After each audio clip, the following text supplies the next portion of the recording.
NN star media செய்திகளுக்காக செய்தி வாசிப்பவர் வித்யா. தருமபுரி மாவட்டம் அரூர் அடுத்த அனுமந்தீர்த்தம் மாம்பட்டியில் அரசு உயர்நிலைப் பள்ளி செயல்பட்டு வருகிறது. இந்நிலையில் நேற்று மதியம் சுமார் 23 வயதுடைய வாலிபர் பள்ளியின் சுற்றுச்சுவர் மீது ஏறி பள்ளிக்கு அத்துமீறி நுழைந்துள்ளார்.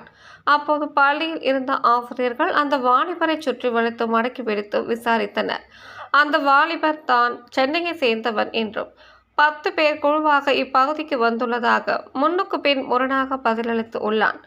இதனால் சந்தேகமடைந்த ஆசிரியர்கள் மற்றும் பொதுமக்கள் அந்த வாலிபரை பிடித்து மினிடோர் வாகனத்தில் அழைத்துச் சென்று அரூர் காவல் நிலையத்தில் ஒப்படைத்தனர். போலீசார் வாலிபர் மது அருந்தி இருப்பான், அரசு மருத்துவமனையில் சேர்க்கும்படியும் தாங்கள் பின்னால் வருவதாக கூறியுள்ளனர்.